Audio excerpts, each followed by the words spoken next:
maybe. Took a brief hiatus, but we back.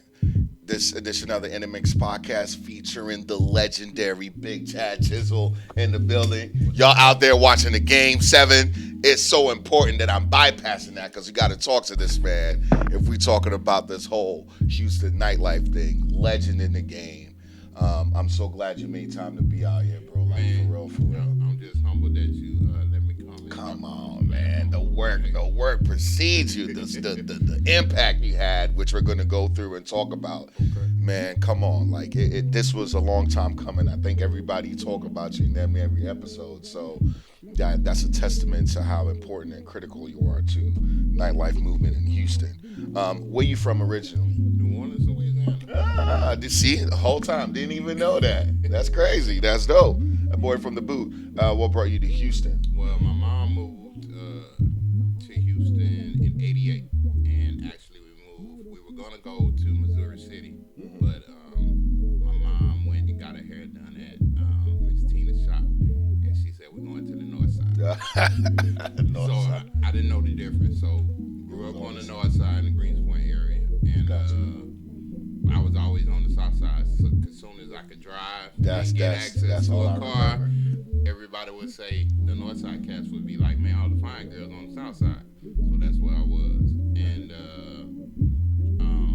where I ended up, I started working for Compact, and then a lot of people from Prairie View worked at Compact, right. In the manufacturing I plant. remember that. You did work for Compact, right? Yeah, and so that's when I got my first exposure. I met a couple of people, went to PV, and they had house parties on the south side, so I was there every weekend. And it just kind of interested me because the thing about Houston that's so crazy to me is that the north side and the south side is two different worlds, especially back then. I mean, back then, yes, absolutely. So you're Chocolate Town over there, yeah, T-Town over here, exactly. And a lot of the north side folks wouldn't come to no, they wouldn't. And I'm from New Orleans, and if you was a real cat, you can go on any side of town. So it got was you and like, be good, right? And so I was always on the south side, so that's when I got the bug. So I worked at Compact and went to University of Houston, went to art school. Gotcha. And got promoted at Compact and ended up getting the opportunity to move to Colorado Springs. Wow.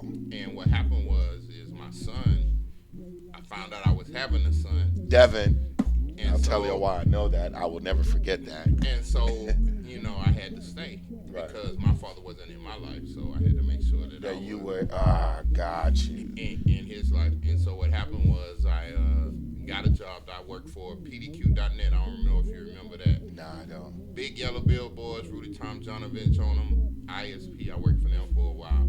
Then in addition to Compact, or you left Compact? I left. I left Compact. I resigned Compact and then went to PDQ. Gotcha. And then some people from Compact were starting a company selling expensive watches online. And so I ended up being the first programmer, which is a crazy story because the company went public on the NASDAQ at $35, and I had $1 million stock. Oh my goodness! And Stop so it! I was worth $35 million on paper for like 6 months, so it went from $35 to 35 cents. You should have sold. I got out at 8. I got out at 8. I got out at 8, and then the other crazy part is the guy who bought our company is Michael Rubin, the guy that got out of Meek Mill out of jail.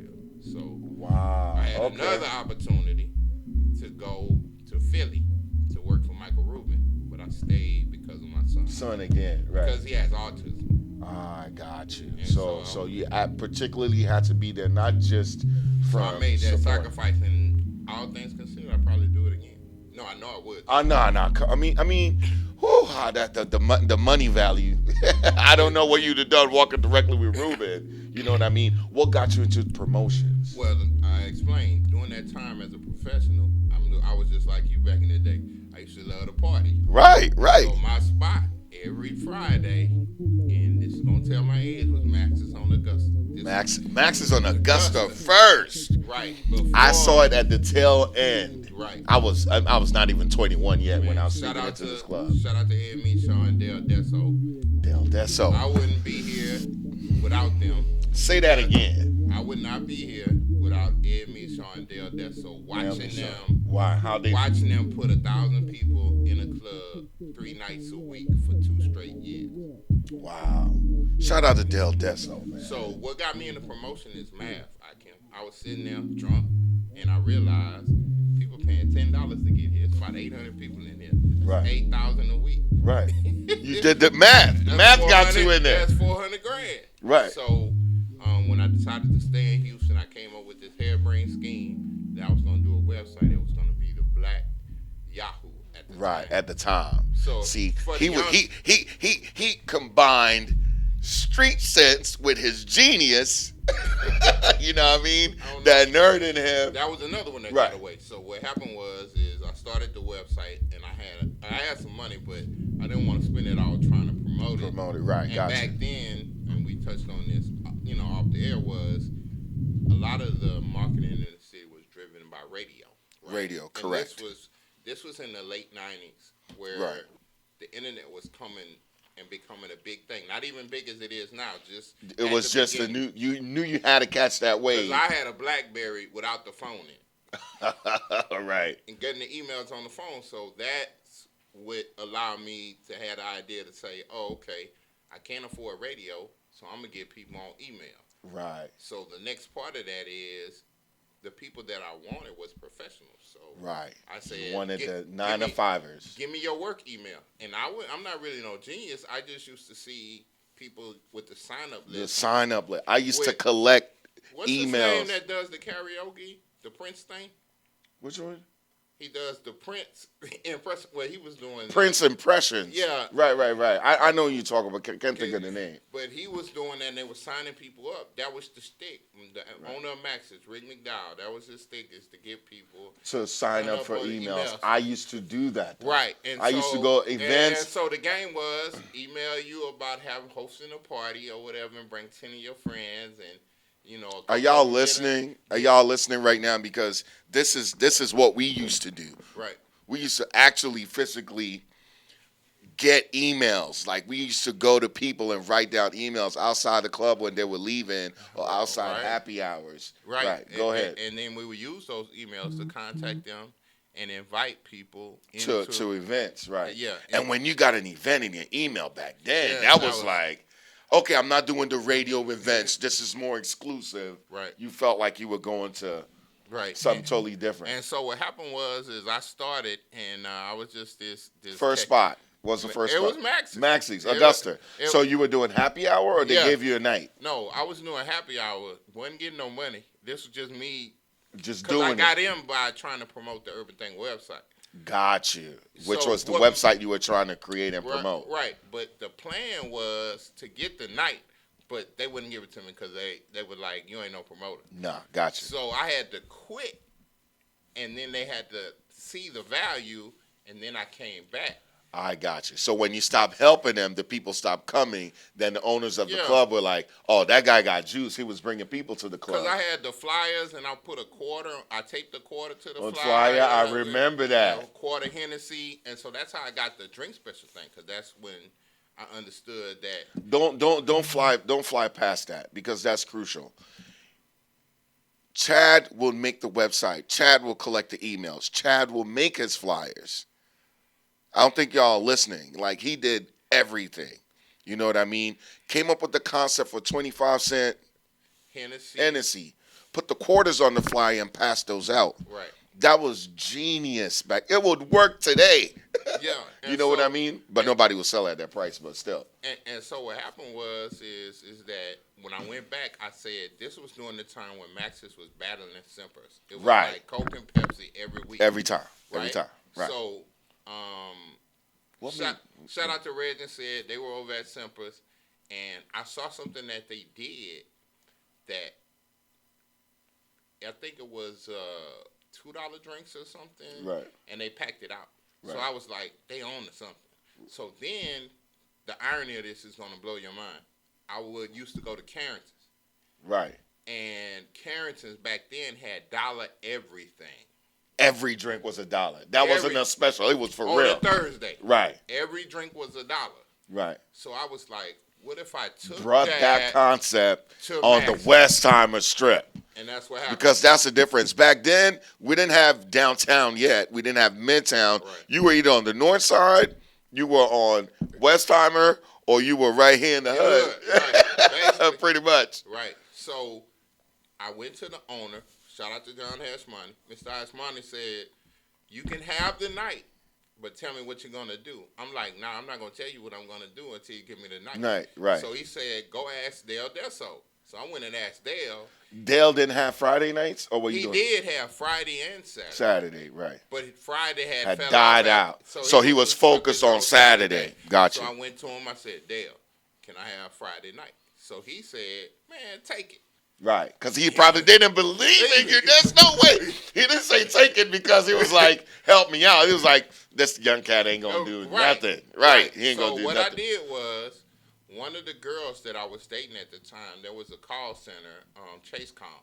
I think they were doing Verizon stuff or something. And I told her I was going to do Fridays and I was going to make every drink $1. So the mechanics of how the dollar drink worked was simple. For every drink that I sold for $1, I would give the club $1, so they didn't lose money. Gotcha. On the drink. So I made some flyers, and I told the girl to copy them and put them in the break room.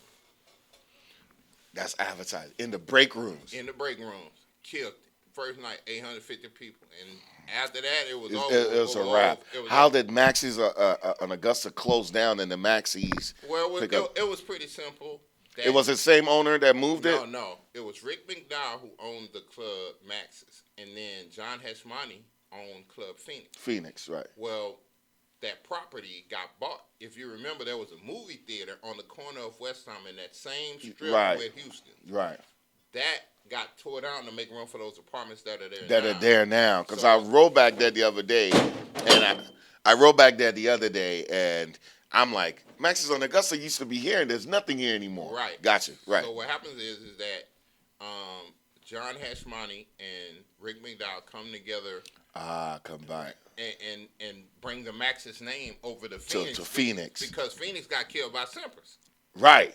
So Semper's killed him. Right. And I'm glad you brought this up. So Regin said I-10 Media West, Semper's murdering that. Yeah. Semper's is where Dreams is where Semper's used to be right now. Right. On Crossview, 2727 Crossview. Let me give y'all some history in case y'all didn't know what the Dreams building used to be. That club murdered Club Phoenix that became Max's, and that was when I really remember you. Fridays, it became a thing. Yeah. Like, we stopped going to T-Town, going there. Yeah, because, again, the recipe was pretty simple. $6 to $8 drinks. 8 to 9 $2 drinks. 9 to 10 $3 drinks. And then after 10, then it's... But everybody was so lit by 10. By 10. It was heavy. And then even if you got that late, you're like, I used to rush there at 9:30 because I needed $2-3 drinks and I was good. People would be getting dressed outside in the parking lot. In the car. In the car, right. You're jamming. Like, I saw that all the time. Yeah. So, I'm at Max's doing really well. Rick McDowell, the owner of Max's, says, Chad, I got opportunity for you. Man, I finally made it. I got my Friday night. I'm like, I don't want to meddle with this or dilute it. Right. I don't want to dilute it. He said, Chad, please come over here. It's right on Richmond, the Love Shack. Love Shack. That's a Sunday joint. I will never forget that. Right. So I walked in, and I kind of had this weird feeling, like when I walk in a club, the way the opportunity is. And I use it as an analogy to what I know in the market. So when I walked into the Love Shack, I said Jamaica 2004. Got you. Because Jamaica had a strong Sunday night, right? And Tuesdays as well, ladies' night, but that was it. Right, but so Dale Desso and them had done drumsticks, and Max's had a party on the patio that they branded on the radio.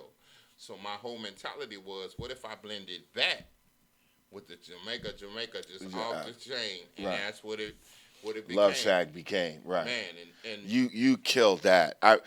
Love Shack was on Sundays, right? Right. So I was doing Max's on Fridays. And then Sunday at the Love Shack. That's another Rick McDowell club. No, it wasn't Rick McDowell. It was Kurt and Chris. They were two brothers that were bartenders before Rick. That when they Gotcha. got their own club. Black owned? White. White. Okay. So, all right. You said brothers. I'm like, I was going there. They're siblings. Siblings, understood. Real brothers. Got it. So then I'm doing Max's on Friday. Doing Love Shack Shack on Sunday, and then what happens is I get Mike Jones. Harvey Harper, rest in peace, came to the Love Shack and said, "Hey, you want to do the Roxy?" Because he saw what you were doing right. on Wednesday. Like Roxy on Wednesdays was like, yeah, that was Michael Jordan and King Malachi. Come on, yeah. That's legendary. It had fell off, and then our era was coming into be. So they right, the new generation. So Harvey's idea, he was a genius in his own right, was to reboot it, and so we rebooted and killed it. Right. So a lot of people don't know that Roxy is Triangle Entertainment, Mario, and Larkin. And right. They owned T-Town. T-Town, right. And the Roxy. Right. So we doing the Roxy. And drink. Yeah. Right, at the same time. Right. Right. So what happens is that they say, hey, y'all want T-Town on Friday too. I'm like, because you were doing so well. I'm trying to follow the channel. Okay. The success at Max's in Augusta gets you Maxie's in where Club Phoenix used to be. You do so well over there, you get to Love Shack. Love Shack, Harvey Harper walks in and says, damn, bro, come on, let me get you in the Roxy. You do Roxy, and then that chain, they bring you on to T-Town. Right. It's like, right. So it was Wednesday Roxy. From working at Compact and just wanting to be social. Man, I mean, but it was crazy. It was a crazy time because of the whole idea of the emails affecting the market. Right.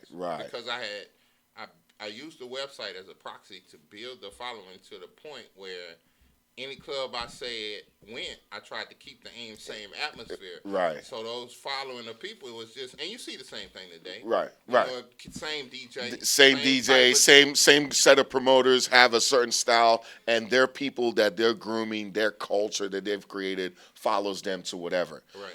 Why it is so important that I'm talking to you is that is what it is now. Mm-hmm. You see what I'm saying? Yeah. Email list. Yeah.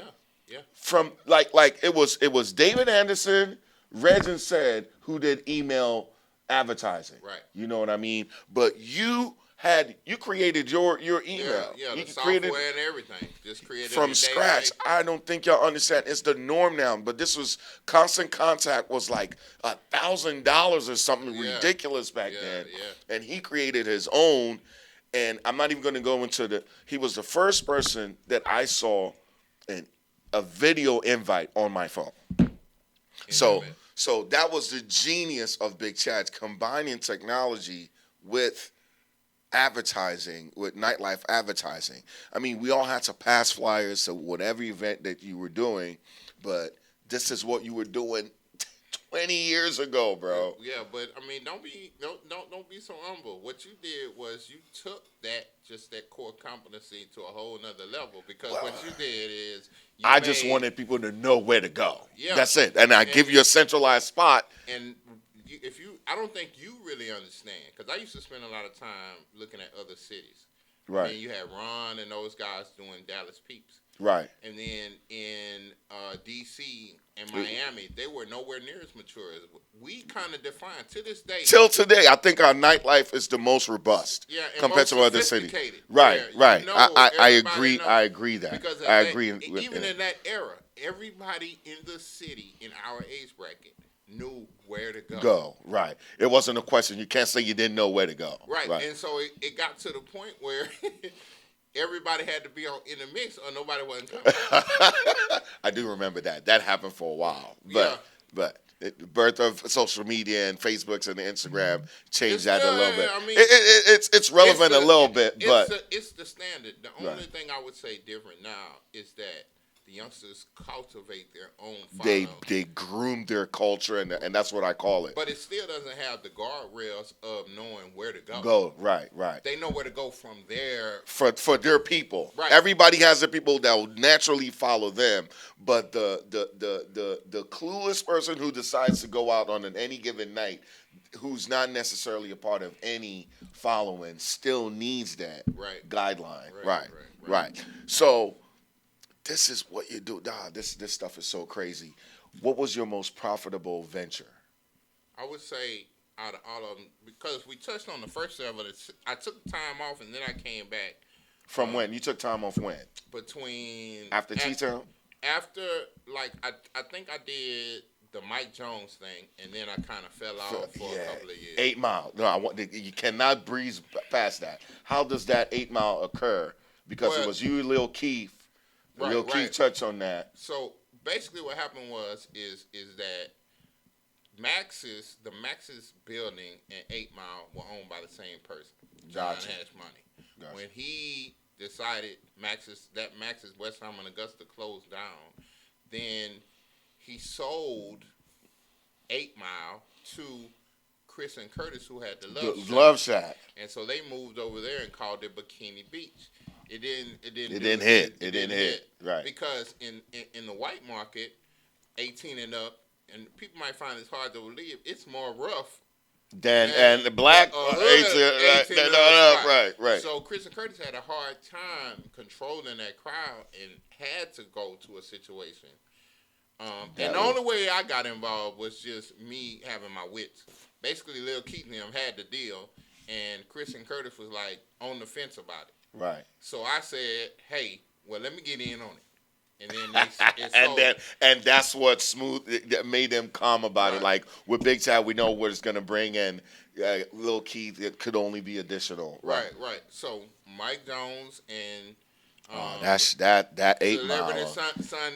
That was the birth of like celebs. Yeah. That's when Mike Jones first hit. Yeah. So DeAndre Bird is not here yet to give us like the full celebrities that we're using. No, actually, if you think about the timing, that was 2006. Oh, okay. DeAndre was before that. Remember, that was Super Bowl. Oh, Super Bowl. You're right. He was already here. Right. So that's why Mike Jones wanted to bring celebrities Sunday, because they saw that they seen the effect. What was the night that Vision popped hard? Saturday and Sunday. And Sundays. Yeah. Right. But the celebrity thing was what the celebrities in Houston saw. Right. So Mike embraced that and took that. And it's like, I'm popular right now, and I know all these people. And Mike was paying the money to bring the people down. And Mike spent some money. He spent. People don't understand. Mike spent money. He did radio. He did online. Lil Keith made sure he did online because he was just really focused on radio advertising. Right. But you were right there in the middle.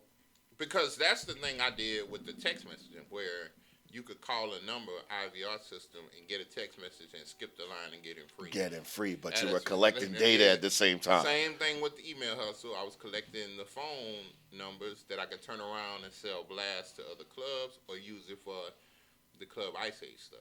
Right. So where I ended up, I stopped doing Mike Jones. I took another break. Around 2009, I got the itch again. Right. So like I got to get back in the game. Right. So at that point, Carrington's had fell off quite a bit. Completely. It wasn't what it was. So what I did was, I harkened back to that original of going to Carrington and seeing the Dollar Train. The math, right. And said, I'm going to bring the Max's Happy Hour to Carrington's. Cats probably didn't believe you. Nobody did. Nobody. It's a hood spot. Right. But what they didn't realize is Carrington has 3 sets of bathrooms. Well, 2 at that time after they remodeled. Okay. Official occupancy of 1,200 people. Man. Got you. So you could do numbers now. Right. I can do numbers the same, not as much as Max's, but in the same vein, as well as the fact, no matter what you say about Carol's or Carrington's, everybody know where it's located. You know where it is. It's a brand name. You could say, it's kind of hood, whatever, but you know where it is. Located. Right. So if I could use the internet in the mix, right, rebrand it, right, I could get it make it cool to go to. Just come for the happy hour. You focus on the happy hour, and people ended up staying most of the night anyway. So what happens is I'm doing Carrington's, get a phone call from Rob Wright. He says, hey, remember the guy who used to manage Skybar? Because remember, they were over at Skybar. Got you. They were doing, yeah. And so he says, hey, you want to do Saturday night with Lisa Rogers? That's right. And so even though Lisa and I had our share of differences. And I never understood where that came from. I would hear it from you. I think, Lisa was just I, Lisa It was was so. my mistake. I had We had this discussion many yeah, times. yeah, yeah. It was I'm my like, mistake. Lisa doesn't even have the time to be malicious. All she because I knew from her and all the things that she was doing, but you promoted solo Right, on purpose. and that's a part of the reason why I was a little retarded. You had this me against the world mentality, and that mentality fueled you right, to be successful. right, And part of it right. sometimes was creating Drama tensions that wasn't even there. Yeah. So when I called Lisa up and I said, "Hey, I know we had a problem. Meet me at IHOP." And I tell her, and she'll tell you this. I said, "Hey, man, I can't change what I did before. All I can do is be different now." Now, right. And I said, "This is an opportunity. I have a following that hasn't been exposed to what you have to offer.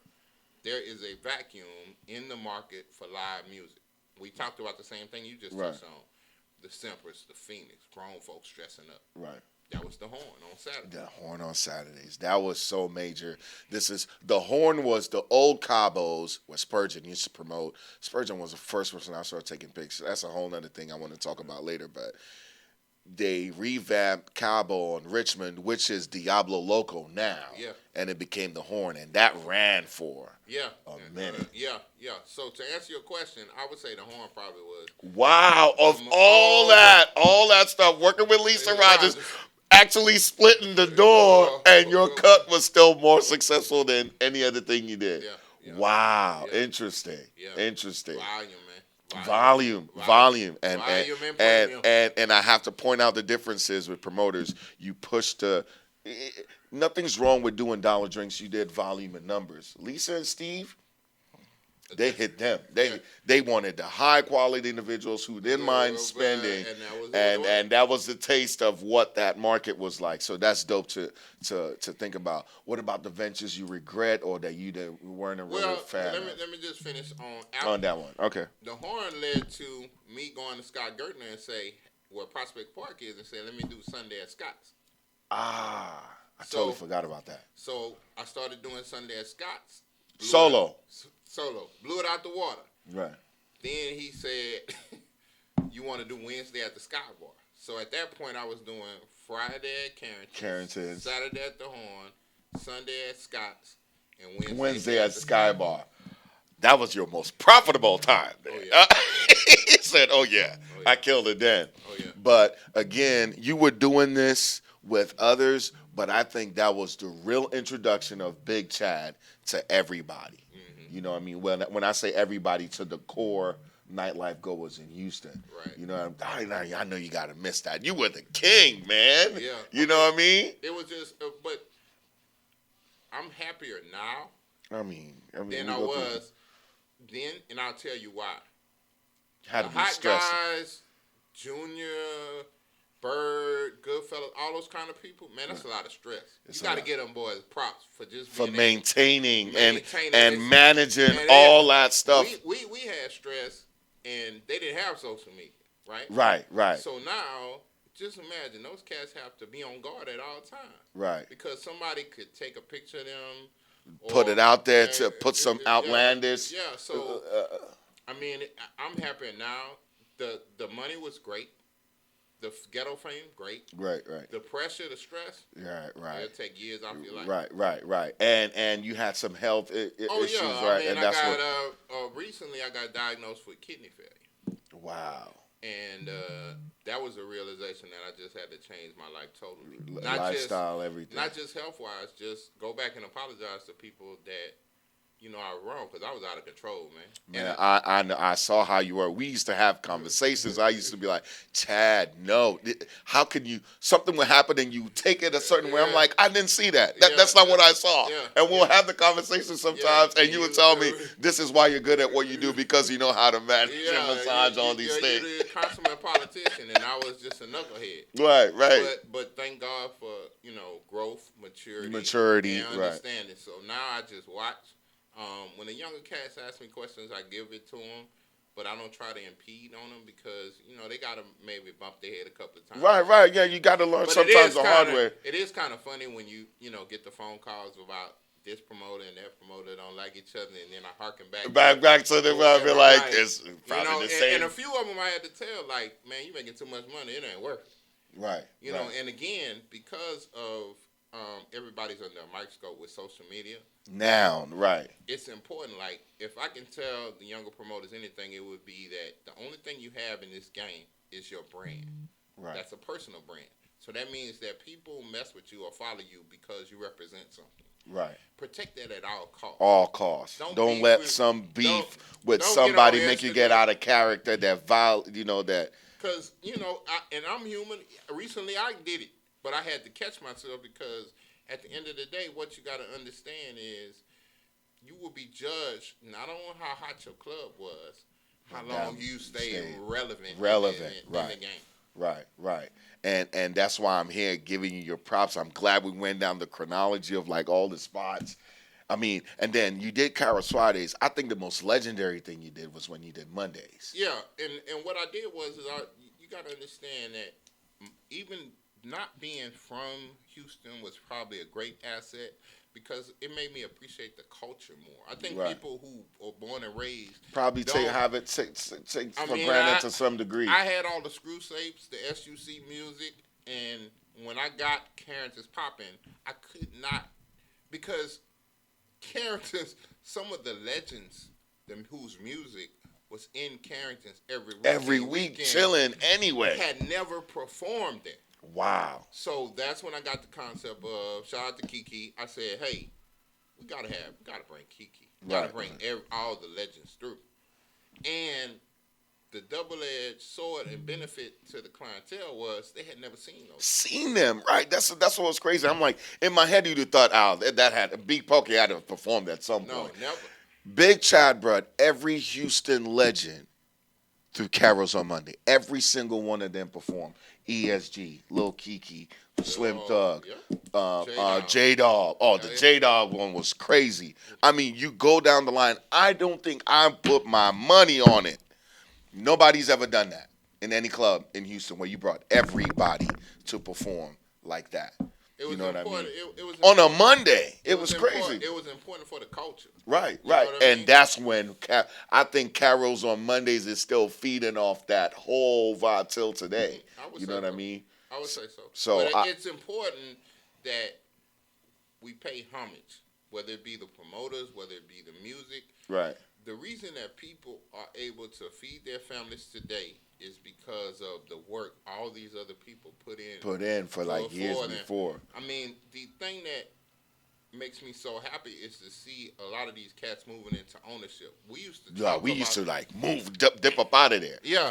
Ownership now. I'm so proud of them. I love that. I asked the question, was there brothers? And like, no, because there weren't black owners back then.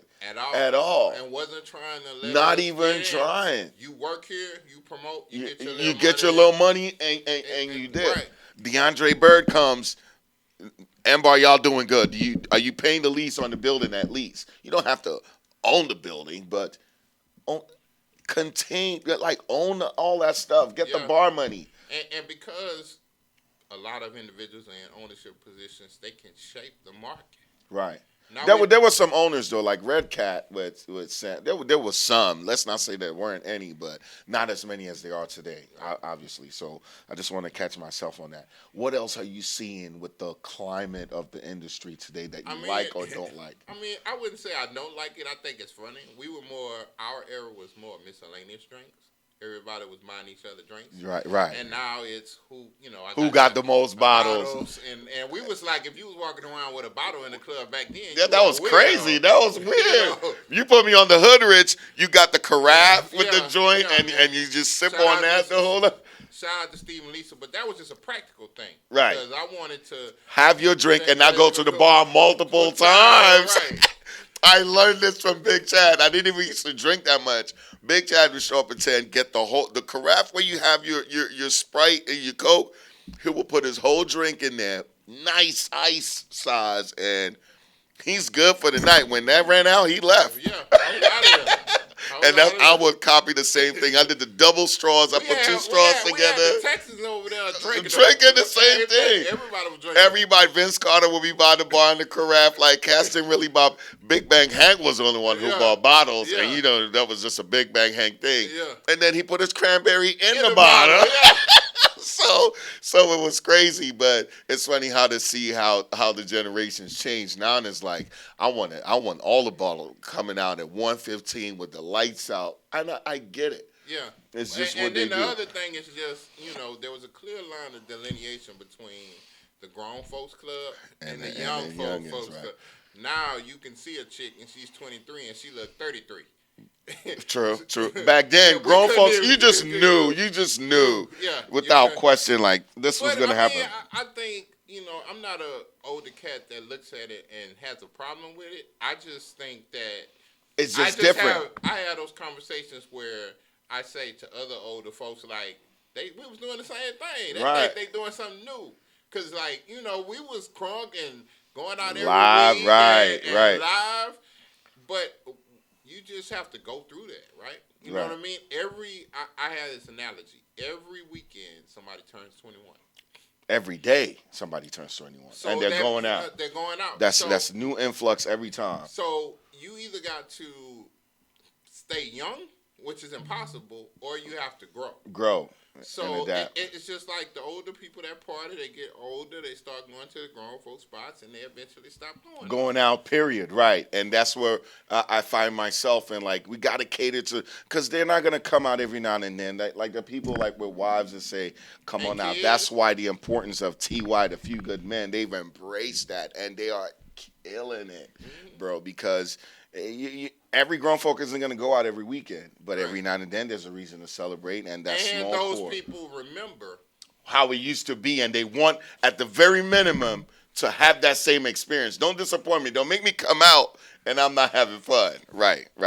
I get it, man. There's so much to talk about. I'm so glad we hit all this stuff. What are you working on now? Any new ventures? Well, something came. Another one of my harebrained schemes. Bang! This genius right here, thumbjamz. But I segue. It might not be what you want to talk about. No, it's exactly what I want to talk about. So one day I was in Carrington's, and shout out to Good Grief. People were coming up to the DJ booth, bringing them CDs and thumb drives. So I was watching, and then I walked up to him. I said, "What they doing?" He said, "Oh no, they just want me to make them mixes on flash drives or burn a CD." I was like, "Well, what if we do that?" Right. And so he thought I was crazy. This was about 5 years ago. And what happened was I went off and did it. Using my background in IT, I programmed, built the app or whatever. And I really didn't focus on it because I was so comfortable at Carrington's making that money. Making that money, you were good. It was just something, another challenge. You made it, you had it done, but you didn't push it or market it. And so what happened was when my health situation come up, I had to figure out what I was going to do. Next. What's the next phase? And so that was it. And basically, it's pretty simple. Everybody uses Spotify today, right? Right. But who has time to go on Spotify, find their artist, put it on a playlist, remember what the playlist is, and hit it every time to get that listening experience. Right. When all these people that we know go out to the club, and part of the reason they go out to the club is for a hot DJ. And what does a hot DJ do? He blends that music together. They are artists. Right. In their own right. Right. So they make, in my personal opinion, they make music better. Right. So they take the music and blend it so that it's more pleasant in a nightlife setting. Right. Yeah. So what if you can bottle the hottest clubs, that energy, that sound, and put it on your phone like Spotify? Instead of going on there to do it yourself. Look for an artist, you pick a DJ that you know. High C, GT, Good Grief. Pay 99 cents, and they drop mixes every month. If you talk to any DJ, they do mixes every day. Every time they do it. That's how they promote themselves. That's the whole thing with the bees. I can go to bees all the time, and those are the guys that getting the money. And so what I want to do is let people come and subscribe to their favorite DJ. They get their mixes. Right. Gotcha. And I split the money with the DJ. So the 99 cent gets split between thumbjamz and the DJ. So the more people that the DJ promotes himself and get to sign up for he gets more money in subscriptions. The way the USB drive comes in, it's a play on the name. thumbjamz, thumb drive. Right. And also in the app, you'll be able to download the mixes to your drive. And Gosh, what you and gotta now you can take that with you. the last piece of it that's gonna blow people's mind is what you're gonna do with all your old CDs in our era, You right? got, I got this stuff stashed up in boxes in the garage right now. What if you can take the CDs, upload them to the internet, create your own cabinet, and make your own. And just store all that stuff on it. So thumbjamz is gonna allow you to log in with Spotify and have all your Spotify stuff, your playlists, your music, your artists, Right. as well as subscribe to the DJ, as well as have your music from your CDs in the music. Right. Because I have CDs that were mixes from DJs that I'm not going to find on Spotify. Can I save that also on my... Oh, well, there you go. Because those are the majority of the CDs. All the Lisa Rogers birthday mixtapes, all the Lil Keith birthday mixtapes. Like, they it's a different feel for me when I hear them because it takes me right to that moment. And what I envision thumbjamz to be is not a replacement for Spotify. It's a companion for it. Right. Because While remember, you'll be able to log in with it. Right. But you're just going to have extra stuff. Additional stuff, in addition to Spotify. Man, listen, I how your brain works, you have never changed. He started promoting because he was at the club doing math, combined the technology to do this stuff. And he has these moments all the time. You know what I mean? Helping me build my email list, all that stuff. So you're genius. I commend forever. I don't want you to change. Please keep doing what you do. You're going to get that itch again. I'm working on something. I know you are. I already know. I'm working on something. You have a pattern when you fall back, you chill, and then you double back and hit him again. So. But I'm pretty excited. Like I said, just touching on being able to, walk away. I think that's important to tell the youngsters as well. Yeah. That you have to build a life outside of this stuff. True. Our whole life is predicated around those couple of hours in the club, right? Everybody else's life is around the club.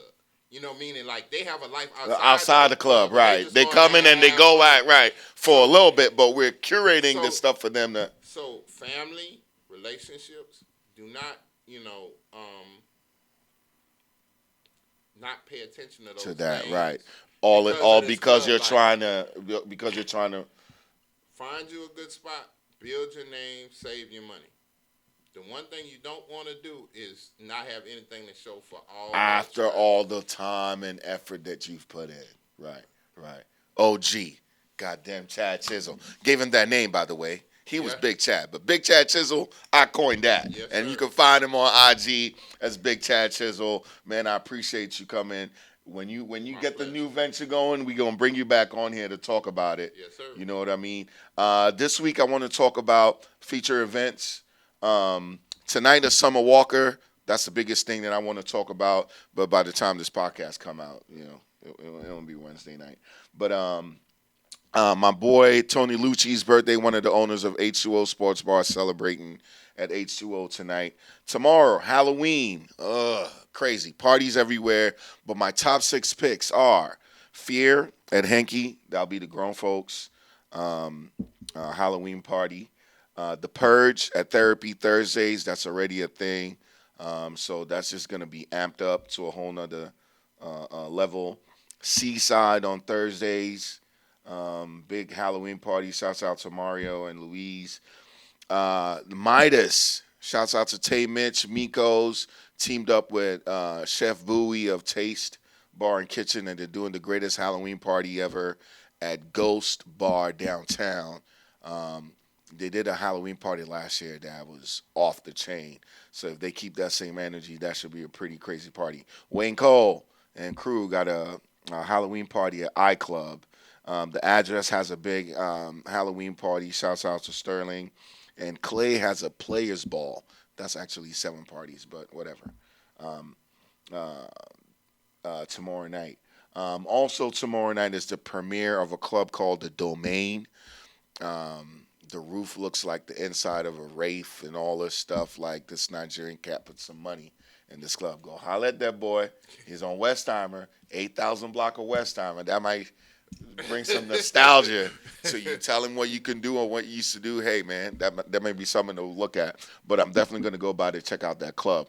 Friday night, First Friday at Hanky, Spire, Club Space just opened up. Shouts out to We Are the Season, Rah Rah, and the rest of them. The team at Dior Group, well, it's not the Dior Group, but DKB, world's most hated promoter, which is an in crowd. Jacoby, Joseph. They're gonna be premiering Heist Fridays at Aura next week. So it's a whole bunch of stuff moving around. Ryan Kurt left Aura Fridays, teamed up with B Star and them, and their Space on Fridays along with others. Spire on Fridays is still going to be strong, and those guys are going to start Heist Fridays. So be on the lookout for that. Doesn't start this week, but it starts next week. But I wanted to put it out there. Eric Spivey and Sterling are doing Fridays at Ghost Bar. Definitely want to put that out there. That's pretty much it for Friday. Saturday, Young Thug is at the Address. That should be pretty bonkers. Dior Saturdays, Crystal Westbrooks and friends will be in the building hosting a masquerade party. Love Saturdays at Belvedere, grown folks, no cover. Come check it out. The following week on the ninth is going to be a very crazy weekend. Scarface birthday at Belvedere. That's already nuts. With just the invite only, we haven't even put it out there. 600 RSVP. It's going to be nuts. But check out the Saturday, no cover for the grown folks. What else do I want to talk about? Vibe Saturdays. Shouts out to Lil Keith doing Vibe Saturdays at Capri, Club Capri. Mullo has a brunch and bullshit at Seaside. Always off the chain. The food is good. So if you got to get out during the day on Saturdays, definitely go check it out. Seaside Nighttime. They have a big UFC fight. I forget who's fighting, but I know it's a big fight. Check out Seaside Nighttime. Ghost Bar on Saturdays is also official. Sundays. It's a whole bunch of stuff. Red Cup Sundays at Revolver. Sundays at the Address. Lituation Sundays at Seaside is bonkers. I don't think people understand. Wow. Like I got it. They're weeklies, but they're killing it. Like for real, for real. Sundays at Seaside. Seaside has a bunch of stuff going on, but B Star and TC, it ain't even close right now. They do crazy numbers over there. Great look. Eve on Sundays. That's where people go after Seaside. D-Bar on Sundays still going strong. Axis and Alibi on Sundays as well. But yeah, that's all I want to talk about for this week, man. The following week on the 9th, Travis Scott has his Astroworld concert. Scarface has the Old Schools concert with Too Short, E40, and all them cats. And Michael Blackson, and I got some tickets for that. I forget. It's Michael Jackson and Jay Farrow. Michael Jackson and Jay Farrow, Saturday, November 9th. If you need some tickets, hit me up. I got a couple of giveaways at the Arena Theater. So that's all I want to talk about for right now.